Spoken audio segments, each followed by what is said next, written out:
A pleasure to meet all at last, and welcome back once again to HJN Super Graphics. I'm more than willing to bet that some games that I have in fact played while the first HJN Graphics was around hadn't necessarily been mentioned, but I will say that by 2020 there was a certain game that was in fact of Canadian origin, and is in fact of Canadian exploration, survival, and of course, perseverance through Mother Nature herself. I am in fact talking about a very specific title that dates all the way back to 2014, but by 2017 was when they started to rack it up to consoles, and in 2019 was when I first found it on PlayStation Plus. I would try it out within a year after a lot of other business had to be taken care of, but I will say that by the time I did start playing it, I will say The Long Dark is in fact a pretty well-made game. And I mean so well-made on the basis of survival horror, wilderness exploration, resource gathering, cooking, firing weapons, crafting traps, and many other things in sight. The thing is that The Long Dark was unlike a good majority of other contenders when it came to survival horror. This was in fact of a more realistic expectation. To come across a certain deserted town that was the result of a geomagnetic disaster, a certain collapse that took place by the early 2000s. And the thing is that these were of correlation to some actual geomagnetic disasters that occurred up in Canada alongside certain wilderness issues, especially when it came to ecosystem management. Yeah, it was fair to say this game did set up a lot of real-life expectations for us because it obviously did start off with a pretty big wall of text explaining about the many dangers and warnings associated with exploring Mother Nature and, of course, to not replicate any of the actions involved in the game. Hunting the animals in the wild or exploring out there while it's freezing cold during nighttime and whatnot, or getting yourself in one of those situations where, let's say, a bear gets involved, or even some hostile prison escapees. More on that later though, because The Long Dark, in fact, is all about a man named Mackenzie. And Mackenzie, whom is accompanied by a partner of his, which I will say, starting out there inside of a hangar in which they were prepared to go on a trip, it does let you know about what you need to know. There's ways that you can start fires, cook foods, craft weapons and items, as well as managing sleep. Because, as you'll probably notice in the bottom left corner of the screen on the HUD itself or heads-up display, there are 4 different things that you need to know. The temperature, food, water, and sleep. Basically, if you keep these up nice and high, you have proper management of them. But if you let them fall in any way possible, for example, if you get too hungry or too thirsty, you must find a way to fix them before it's too late. The same thing can go for the temperature drops too low, and the same thing goes with having little to no sleep at all. All of these things will contribute to a pretty unique challenge.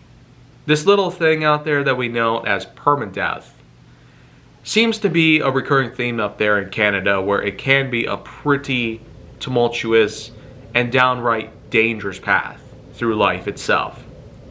But the reality of it is that Canada itself is a pretty impressively wide open landscape filled with insanely good things that are all about nature. And while you have a good amount of civilization to go through with it, especially with such cities like Edmonton and Montreal, the truth about it is that Canada certainly is nothing like what a majority of other countries are like. The US, Japan, Germany. It's a lot of land that seems to be unoccupied, not owned by the government or anybody else, and it doesn't seem like it'll change all that much, especially when you get down to the mountains. I mean, the Rockies are a big part of Canada, especially in the western portions, like in Quebec and British Columbia.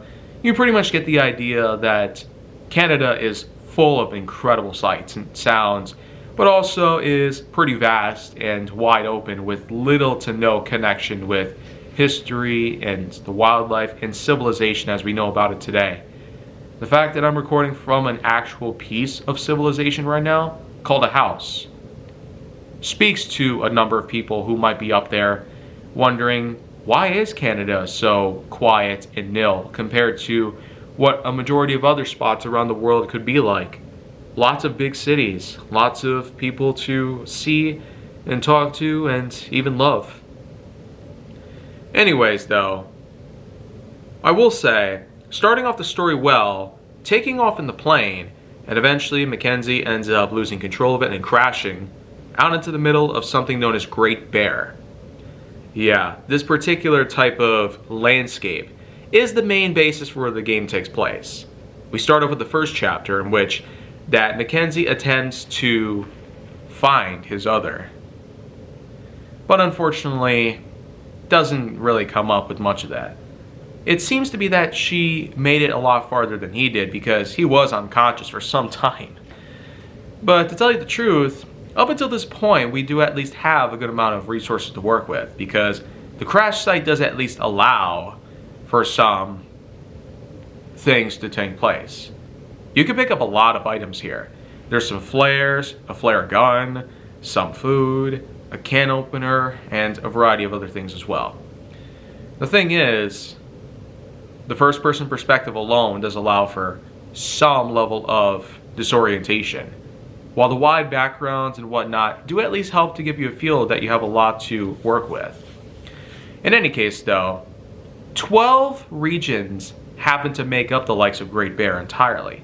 This giant map is home to the likes of Mystery Lake, the Coastal Highway, Pleasant Valley, Forlorn Muskeg, Desolation Point, Timberwolf Mountain, Mountain Town, otherwise known as Milton, Broken Railroad, Hushed River Valley, Bleak Inlet, Ash Canyon, and Black Rock Mountain. The thing is, with all of these spots that you'd have to explore as the story progresses, it's more than fair to say that there's plenty to work with here. And of course, while Mackenzie makes his way over to the local town of Milton, in which there's little to nobody there, except for a certain old lady who happens to be on her own inside her own house. Seemingly, the inevitable could be coming through. And this certain disaster that had caused the entire town itself to become little more than deserted and possibly a piece of forgotten history. Kind of like some other towns that people have talked about. Remember Griffin, North Dakota? I honestly didn't either. Thanks, Part-Time Explorer, for educating on that part though, along with hundreds of other ghost towns. Anyways though, Mackenzie does eventually learn about something pretty odd that had gone down. Of course, the story mode is also called Wintermute, which seems to be what the main title of the adventure is, and at least is true to its name. There's a lot of winter, and there's also some silence, or the mute portion of the name itself does imply. But the thing is that this geomagnetic disaster, which is basically just a giant storm that is washing over Great Bear, seems to be basically a not so good thing that went down. And that's probably what happened to Milton there. This storm had caused a lot of problems to go awry, and as a result, when they occurred, the town itself was practically packed up and not brought with everybody that had left. Of course, it's fair to say that we're probably going to have a number of things to go down here because, after all, if you might remember by now, with 4 chapters that went down, there was supposed to be a 5th chapter that went around. Anyways though, the first chapter mainly centers around Mackenzie finding his way out and going through the town of Milton and eventually turning up to an old man who talks about something known as Old Man's Beard. Basically a type of lichen that can actually be used for healing purposes. And we will say the chapter does end on a not so great note. He almost freezes to death at one point. And eventually, Mackenzie does find himself conscious again, once again, thanks to that same old man. Kept him around by a fire. Then eventually, we get to the point where Mackenzie does once again end up in a pretty bad predicament. The thing is that with the first 4 episodes, Do Not Go Gentle, Luminance Fuge, Crossroads Elegy, Fury Then Silence, it all carries over from Mackenzie to his partner, and then back to Mackenzie again, as he's basically brought over to a certain prison in which that is apparently run by criminals, including a man known as Matthews. Now, I will say, between Matthews and Mackenzie, not so great things go down. Matthews basically demands him to do a number of crap for him, and the warden is basically little to no interested in the fight here. Practically already seeming to accept his own losses here. I mean, he was the warden of the prison up until the point where the storm broke out, and on top of all that, the criminals themselves are pretty formidable opponents. Even though you seemingly seem to go up against them multiple different times, whether for good or bad reasons, I will say, what exactly would Chapter 5 be like? After all, with the supposed continuation of the story that we have left to deal with, I mean, we got to deal with Matthews, we got to find out where Mackenzie's partner went, we got to find out how she found her way to the boat and cross over to whatever landscape there may be, and moreover, what exactly is going to unfold by the time the 5th episode comes around. The story seems to have left a lot of plot holes involved, and more importantly, needs a completion in order for it to truly be finished. I mean, 10 years in the making. Though, I will say, there has been some speculation of the 5th episode coming around by this point in time. I mean, we've been waiting nearly 4 years for the 5th episode to come around, ever since the 4th episode was little more than some combination of prison drama as well as a hostage situation. Mackenzie was used as a pawn for some scheme by Matthews himself, and by the time Mackenzie fought his way out of there and made a clever getaway via the river, who knows how he ended up, and more importantly, where he ended up. I mean, are he and his partner going to get back together? Are there going to be any endings to this? Is there going to be a way for them out of here? Or is Matthews going to end up defeated once and for all? I guess only time will tell. I am more than optimistic about what the future does hold for this game itself, and the storyline sure was interesting for what it was, though I will say some things weren't entirely that enjoyable.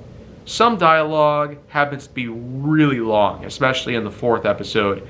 There's points where Mackenzie goes up to a phone and picks it up, and you're just stuck there for minutes on end.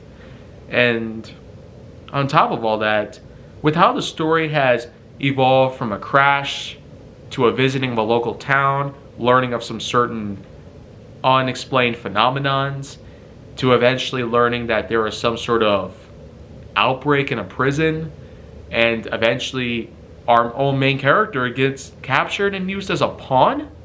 Like, I mean, it really is like we're building up to something epic. We're going to have to see how the climax turns out throughout this whole saga that we've been traveling in so far.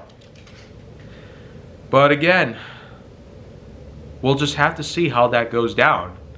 Moreover, what exactly are we going to have when it comes to the ending of this whole story? The story that's carried over for just more than 10 years.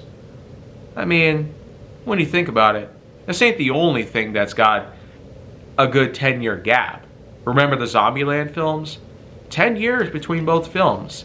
And I'm sure that there'd have to be a triple tap in 2029, but we'll just have to wait and see how that goes. But you know what? Overall, I will say that throughout all 4 of the Wintermute episodes that we played, it was pretty well done in all accordance. There were plenty of characters that we got to know and talk about. There were some interesting boss battles, including a corrupt bear. There were a good variety of different explorations that we did. Lots of places to go into. Lots of resources to pick up. Lots of ways to prep for whatever storms may lurch about. And I will say one other thing about The Long Dark that we got in recent years were a couple of new updates that came around after the 4th episode came out in 2021. Because by 2023, they decided to release a new survival mode known as Tales from the Far North, or Tales from the Far Territory. And the thing is that it's still pretty impressive.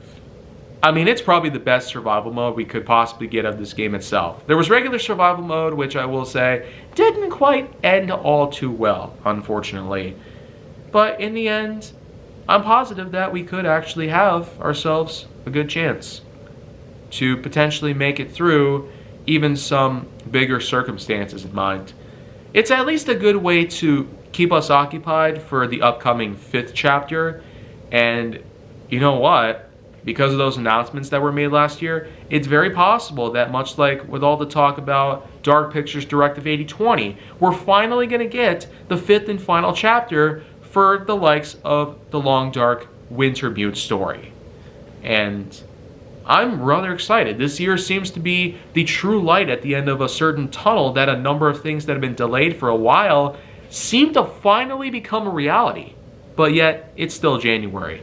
So I don't quite know how that all is going to work out here, but January and February, where it's still a bit too early to decide here, because most likely there could be other things that could turn up and eventually cause more delays.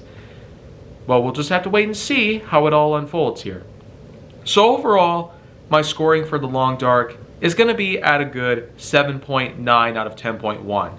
I will ultimately consider this to be probably one of the best experiences of a first-person survival horror game set in a more realistic environment. The middle of Canada during a geomagnetic storm. It really goes to show that there's a lot of realistic expectations put through in such a game like this. And Hinterland certainly did manage to rack up a lot of different resources for us to work with here. And more importantly, the many ways that we can get our money's worth. All the time and places that we could possibly put this stuff together. And moreover, the game just has a lot to offer and a lot for us to work with, given the price tag that's still apparent even on the PlayStation Store. But it does have its own legacy, one that is certainly made with a lot of whim and a lot of wham. So of course, that pretty much marks the end of another piece of Super Graphix, but do come back tomorrow and I will have more of this stuff on the rise.